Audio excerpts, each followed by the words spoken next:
السلام علیکم عزیز طلباء و طالبات، میں آپ کے سامنے پنجاب کالج عبدالحکیم کے شعبہ اردو کے پلیٹ فارم سے غلام جعفر بات کر رہا ہوں۔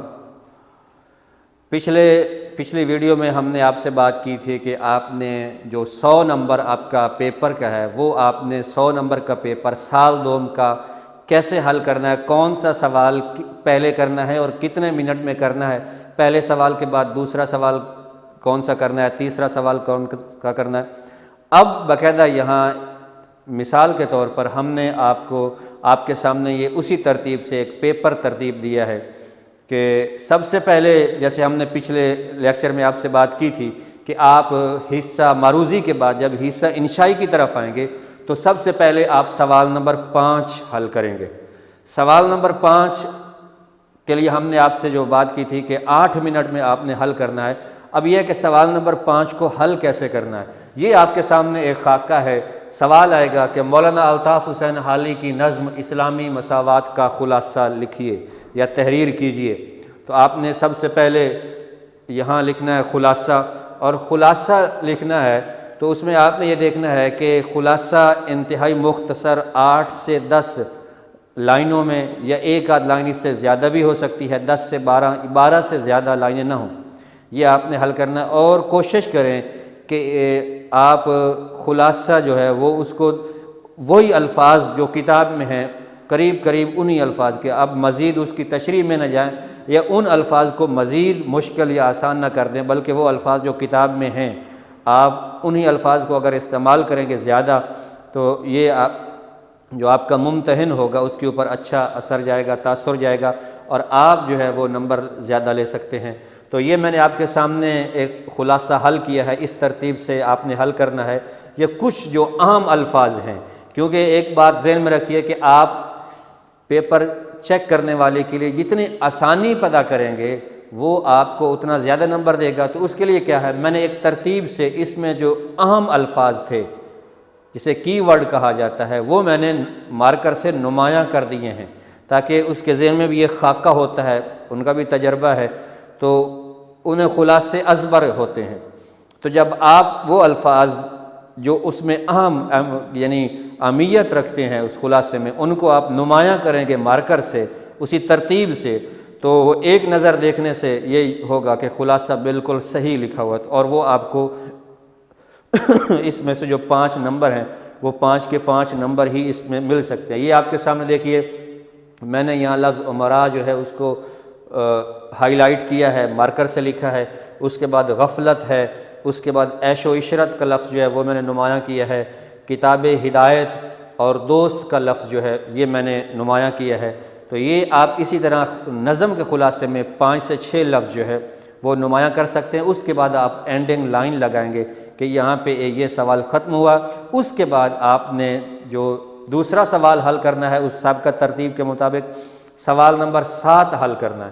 سوال نمبر 7 کون سا ہے، خط ہوگا۔ تو خط آپ نے سب سے پہلے وہ سوال مارکر سے لکھ لینا جس طرح یہ آپ کے سامنے ہے۔ اس کے بعد آپ نے امتحانی مرکز لکھنا ہے اور کوئی لفظ نہیں لکھنا۔ اس کا ایک خاکے کے نمبر ہوتے ہیں، اگر آپ امتحانی مرکز لکھیں گے تو 1 نمبر، اور تاریخ لکھنے کا سب سے بہترین طریقہ جو ہے کہ وہ یہی ہے۔ اگر کسی اور ترتیب سے آپ لکھیں گے، مثلا آپ رومن میں لکھ سکتے ہیں، اس میں 5 جون کو دوسری طرح لکھ سکتے ہیں، وہ بھی صحیح ہے، لیکن اور کوئی اگر طریقہ اپنائیں گے جیسے عام طور پر ہم اپنی ڈائریوں میں لکھتے ہیں تو وہ طریقہ غلط ہے۔ یہ طریقہ خط لکھنے کے جو تاریخ ڈالیں گے وہ یہ طریقہ درست ہے۔ اگر اس طرح سے آپ لکھیں گے تو 1 نمبر ملے گا۔ آپ نے جس دوست کو نام لکھنا ہے، یہاں جیسے میں نے لکھا پیارے دوست بلال احمد، اس کے بعد السلام علیکم لکھیں، اور السلام علیکم اسی طریقے سے اب عموماً یہ ہوتا ہے کہ بچے جو ہے وہ یہ ڈائریکٹ ہی سین سے شروع کرتے ہیں، لام نہیں لکھتے، تو یہ غلطی ہوتی ہے جس کی وجہ سے آپ کا 1 نمبر جو ہے وہ کاٹا جاتا ہے۔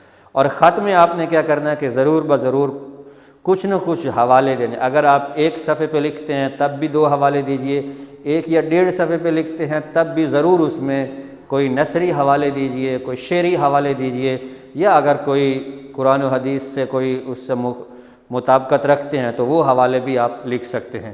اس کے بعد السلام والسلام لکھیں گے، یہ آپ کا سوال نمبر 7 ہو جائے گا۔ آپ نیچے اپنا نام کہ آپ کا دوست الف بے جیم یہ لکھ کے اس کے بعد آپ سوال نمبر 4 لکھیں گے۔ سوال نمبر 4 کیا ہے؟ اسباق کا خلاصہ۔ 2 سبق اس نے دیے ہوں گے اور ان میں سب سے پہلے آپ نے سبق کا عنوان، مصنف کا نام، اس کا ایک نمبر ہوتا ہے مصنف کا نام، اور صنف اور ماخذ کے نمبر نہیں ہوتے۔ ہاں صنف اور ماخذ اگر آپ لکھتے ہیں تو آپ کو یقین ہے کہ 100% صحیح ہے، آپ لکھیں گے تو یہ آپ کے مزید نمبر لینے میں معاون ثابت ہو سکتا ہے، کیونکہ یہ آپ کی دلچسپی اور آپ کے مطالعے کو ظاہر کرتے ہیں۔ اس کے بعد آپ خلاصہ شروع کیجئے۔ یہاں میں نے ایوب عباسی کا خلاصہ جو ہے وہ لکھا ہے حوالے کے طور پر، تو جیسے ہی وہاں سے سبق شروع ہو رہا ہے میں نے ویسے ہی لکھا ہے، تمہاری نیکیاں زندہ، تمہاری خوبیاں باقی۔ یہ اور پھر باقی جو ہے کوشش کی ہے کہ جو کتاب ہے اس کے بالکل قریب قریب اس سے ملتا جلتا ہے وہ ہے خلاصہ لکھا جائے۔ یہ کم از کم آپ نے 2 صفحے کا لکھنا ہے، اور اس میں بھی جو اہم الفاظ ہیں سبق کی ترتیب کے مطابق، اس میں بھی آپ نے ہر صفحے پہ 5 سے 6 لفظ جو ہے وہ نمایاں کرنے ہیں۔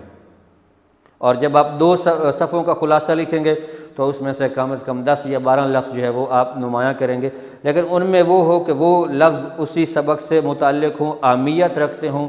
ایک لفظ کو بار بار نہ مارکر سے لکھیں، اور جہاں سے سبق شروع کوشش کریں کہ پہلے پیراگراف میں سے بھی ایک آدھ کوئی لفظ اہم وہ نمایاں کریں، اور پھر آخری جو لائن ہے 1-2 لائنیں ہیں ان میں جو اہم الفاظ ہیں ان میں سے بھی کسی ایک لفظ کو آپ نمایاں کر کے اس کے بعد آپ اینڈنگ لائن لگا سکتے ہیں۔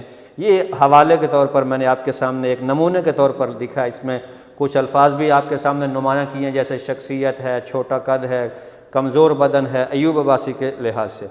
اس کے بعد آپ تشریحات پہ آئیں گے۔ سوال نمبر 3 ہے، پیراگراف دیا گیا ہوگا ان میں سے آپ نے تشریح کرنی ہے۔ تو سب سے پہلے آپ نے پورا پیراگراف نہیں لکھنا، سوال لکھ کے اس پیراگراف مارکر سے لکھ کے اس پیراگراف کے پہلے 2-3 لفظ لکھنے ہیں اور آخری 2-3 لفظ، اور درمیان میں یوں ڈاٹ لگا دیں۔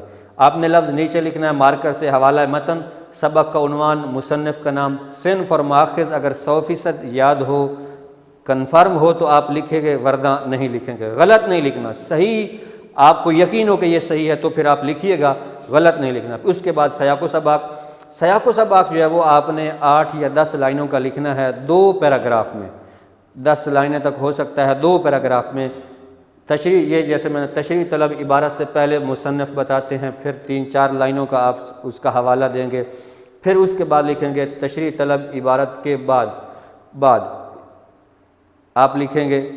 اس میں 2 پیراگراف آپ نے ضرور بنانے ہیں، تشریح طلب عبارت سے پہلے اور بعد میں مصنف کیا بتاتے ہیں، چونکہ یہ جو میں نے یہاں حوالہ دیا ہے یہ آخری سبق تھا اور یہ سبق کا آخری پیراگراف تھا، اس لیے بعض اوقات ہوتا ہے کہ وہ آخری پیراگراف دے دیتا ہے، تو ہم لکھتے ہیں کہ یہ تشریح طلب عبارت سبق کے آخری عبارت ہے، اس لیے اس کا سباق نہیں ہے۔ اس کے بعد آپ تشریح لکھیں گے، جیسے یہاں لفظ تشریح لکھا ہوا ہے۔ تشریح میں سب سے پہلے آپ مصنف کا تعارف بتائیے، 2 سے 3 لائنوں کا۔ مصنف کا تعارف 2 طرح کا ہوتا ہے، ایک ہوتا ہے ادبی تعارف اور ایک ہوتا ہے شخصی تعارف۔ شخصی تعارف کیا کہ کہاں پیدا ہوئے، والد کا کیا نام تھا، یہ چیزیں ہمیں نہیں لکھنی، بلکہ ہم نے یہاں ان کا جو تاریخی وہ ہے، جیسے تاریخی ناول نگاری میں نسیم حجازی ایک رجحان ساز اور مقبول عام ناول نگار ہیں، یہ تھوڑا سا ان کا ادبی تعارف لکھا ہے۔